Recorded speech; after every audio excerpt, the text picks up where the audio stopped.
ஹரே கிருஷ்ணா கிருஷ்ணா கிருஷ்ணா ஹரே ஹரே, ஹரே ராமா ராமா ராமா ஹரே ஹரே. குட்டி கதைகள் 205. இதில் மகாலட்சுமியும் மற்றும் ஜெகநாதரின் லீலை எனும் கதை காண்போம். முன்பு ஒரு சமயம் ஒரிசாவில் மக்கள் மார்கழி மாதத்தில் முழுமுதற் கடவுள் மற்றும் பரம புருஷ பகவான் ஸ்ரீ கிருஷ்ணரின் மனைவியான லட்சுமி தேவிக்கு விசேஷ பூஜை செய்வது வழக்கம் ஆகும். இந்த மாதத்தில் ஒவ்வொரு வியாழக்கிழமை அன்றும் பல விரதங்களையும் அனுஷ்டானங்களையும் கடைப்பிடித்து லட்சுமி தேவிக்கு விஸ்தாரமாக பூஜை செய்கின்றார்கள்.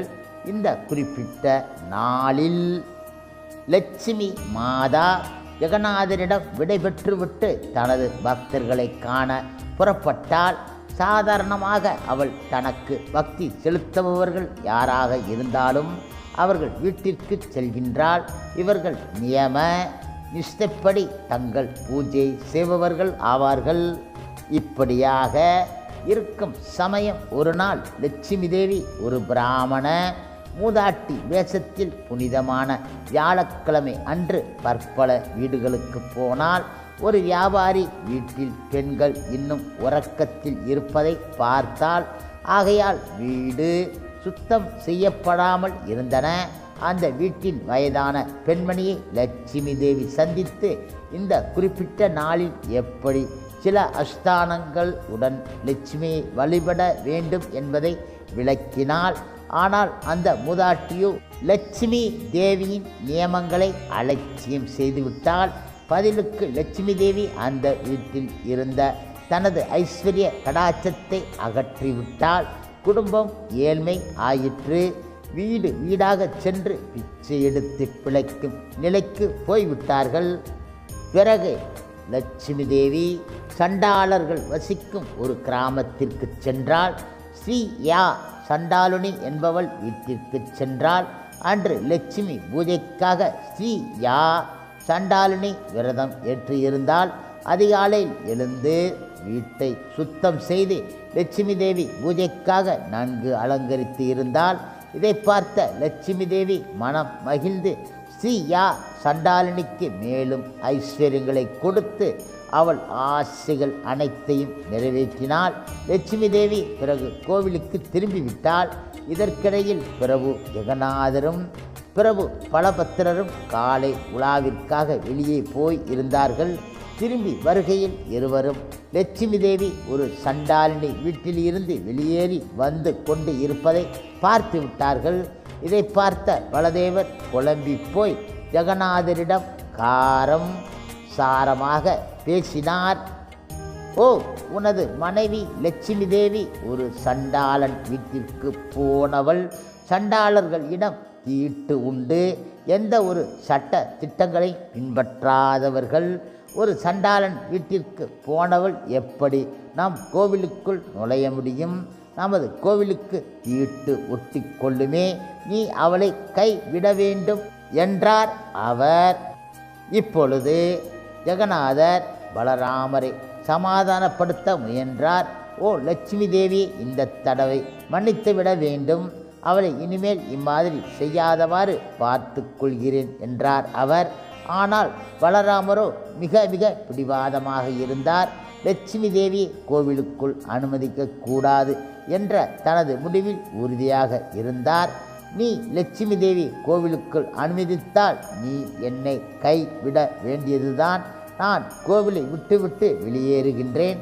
ஜெகநாதர் தமையனுக்கு பணிந்தவர் ஆதலால் அவருடைய ஆணைக்கு கட்டுப்பட்டார். ஜெகநாதர் லட்சுமி தேவியை அழைத்து வரச் சொல்லி பலராமர் இட்ட ஆணையின்படி அவள் இனிமேல் கோவிலுக்குள் நுழையவே முடியாது என்பதை தெரிவித்து விட்டார். இப்படி ஒரு வாக்குமூலத்தை ஜெகநாதர் கூறியதை கேட்ட லட்சுமி தேவி திகைத்து விட்டாள். திருமணத்தின் போது ஜெகநாதர் லட்சுமி தேவி தந்தையிடம் அவள் புரியும் 10 அபச்சாரங்களை மன்னிப்பதாக வாக்கு கொடுத்து இருந்தார். மேலும் லட்சுமி தேவி சண்டாள பெண் வீட்டிற்கு சென்றதில் தவறு கிடையாது. ஏனென்றால் மார்கழி மாதத்தில் ஒவ்வொரு வியாழக்கிழமையும் கிராமத்திற்கு போய் தனது பக்தர்களை ஆசீர்வதிப்பதற்கு ஒப்புக்கொண்ட விஷயம் இது. அந்த நாள் லட்சுமி தேவிக்கு விதிவிலக்கு அளிக்கப்பட்ட நாள். இருப்பினும் அவள் அநியாயமாக தண்டிக்கப்பட்டு விட்டாள்.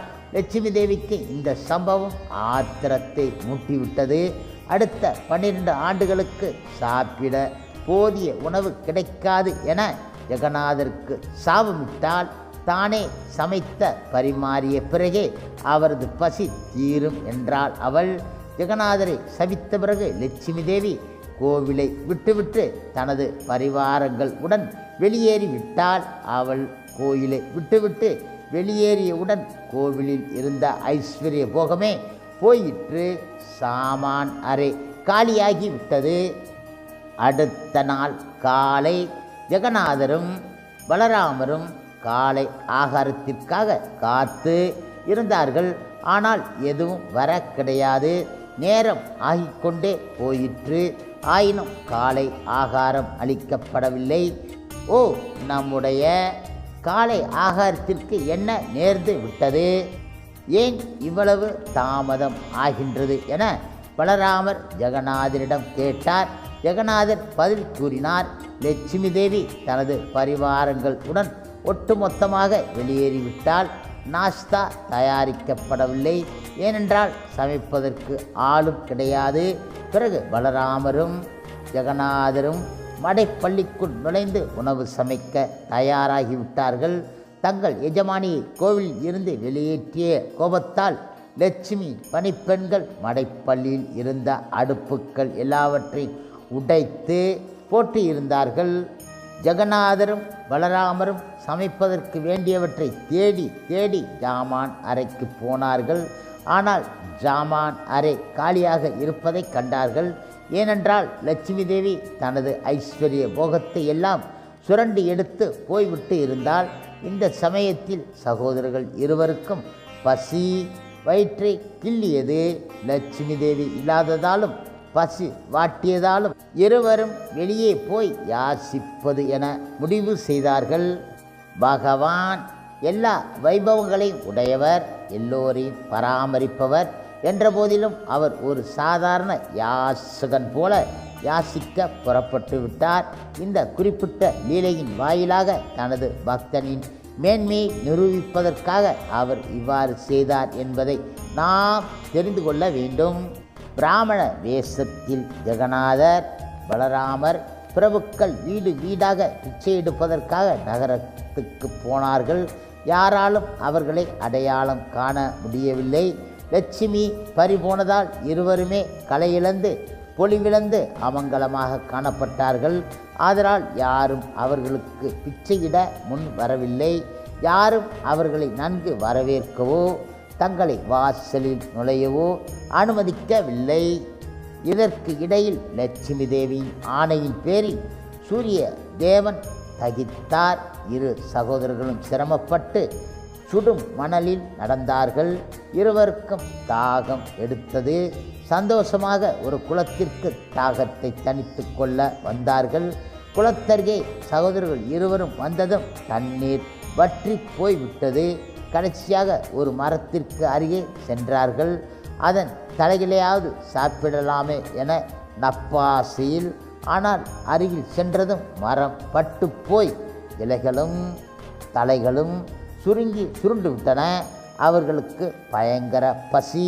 12 காலம் முன்பு அரசர் ராஜா இந்திரபுரன் கேட்டுக்கொண்டதன்படி ஜெகநாதரும் பலதேவரும் நாள் முழுவதும் பல தடவை உண்டு வந்தார்கள். சாப்பிட்டு கை கழுவி ஈரம் காயும் முன்பு அடுத்த வேளை உணவை உண்டு. இப்படி இடைவெளி இல்லாமல் உண்டவர்கள் இந்த இருவரும். சகோதரர்கள் இருவரும் இதே வழக்கத்தை மேற்கொண்டவர்கள். நாள் முழுவதும் உண்ண பழக்கப்பட்டவர்கள். ஆனால் இப்பொழுது ஒரு நாளே கழிந்துவிட்டது. ஆயினும் எதுவும் சாப்பிட கிடையாது. சற்று முன்பு பிரசாத விநியோகம் நடந்து முடிந்த அந்த கோவிலை அடுத்ததாக இருவரும் அடைந்தார்கள். ஏராளமான ஜனங்கள் கையில் பிரசாதத்துடன் வீடு திரும்பிக் கொண்டு இருந்தார்கள். ஜெகநாதரும் பலராமரும் பிரசாதம் பெற்று சென்று கொன்று இருக்கும் ஒரு பெண்ணை அணுகினார்கள். இறக்கப்பட்டு அவள் சிறிது உணவு தர ஒப்புக்கொண்டாள். இப்பொழுது அவளிடம் சிறிதளவு மூர்த்திகளுக்கு படையில் இடப்பட்ட பொறி இருந்தது. அவளுக்கு அதை சகோதரர்களுடன் பங்கிட்டு கொள்வதில் மகிழ்ச்சி.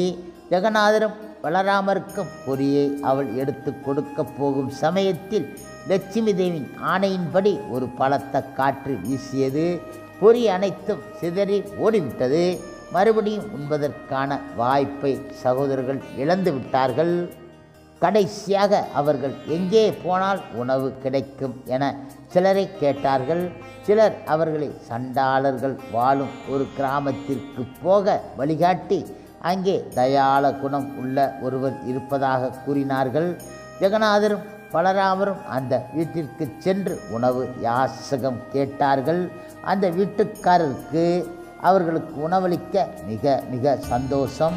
ஆனால் பலராமருக்கோ ஒரு சண்டாளன் சமைத்த உணவை சாப்பிட விருப்பம் கிடையாது. சொல்லப்போனால் தானே உணவை சமைத்து சாப்பிட விரும்பினார். அவர் அந்த கிரகஸ்தரை சிறிது மளிகை ஜாமானும் சமைப்பதற்கு அடுப்பும் கேட்டார். பலராமர் கேட்டுக்கொண்டபடி சமைப்பதற்கு தேவையான எல்லாம் தயாரிக்கப்பட்டன. புத்தம் புது அடுப்பு, மண்பானைகள், மேலும் தேவையானவையும் தரப்பட்டன. ஜெகநாதரிடம் உணவு சமைக்குமாறு கூறிவிட்டு பலராமர் நீராடப் போனார். இதற்கிடையில் ஜெகநாதர் சமைக்க முயன்றார். ஆனால் அவரால் விறகிற்கு தீ மூட்டக்கூட முடியவில்லை. சமைப்பது பற்றி என்ன சொல்வது? சற்று நேரம் சென்று நீராடிய பிறகு பலராமர் சாப்பாடு தயாராக இருக்கும் என எதிர்பார்த்து வந்தார். கடைசியாக உட்கார்ந்து சாப்பிடலாம் என்பது பற்றி அவர் சந்தோஷமாக நினைத்த வண்ணம் இருந்தார். துரதிருஷ்டமாக திரும்பி வந்தபோது ஜெகநாதரால் விறகை பற்ற வைக்க முடியாததால் சமைக்க இயலாததை உணர்ந்தார். பலராமர் அமைதி குலைந்தார். ஜெகநாதன் இயலாமை கடிந்து தானே சமைக்கத் தொடங்கினார். ஆனால் விறகை பற்ற வைக்க முயன்றபோது அது எரிய கிடையாது. எங்கும் புகையை பரவச் செய்தது. வீடு முழுவதும் புகை பரவ எல்லோருடைய கண்களும் எரிச்சல் அடைந்தன. கண்ணில் நீர் பெருக எல்லோரும் இருமினார்கள். கடைசியாக பின்பு ஜெகநாதரும் பலராமரும் சமைத்த உணவு ஏதாவது இருந்தால் கொண்டு வருமாறு வீட்டு சொந்தக்காரிடம் கூறினார்கள். வீட்டு பணிப்பெண்கள் சகோதரர்களுக்கு பரிமாறினார்கள். சாப்பிட்டு கொண்டே அவர்கள் உணவு மிக மிக ருச்சியாக இருப்பதாக ஒப்புக்கொண்டார்கள். உண்மையை சொல்லப்போனால் கோவிலில் லட்சுமி தேவி சமைக்கும்போது எப்படி சுவையாக இருக்குமோ அவ்வாறு சுவையாக இருந்தன.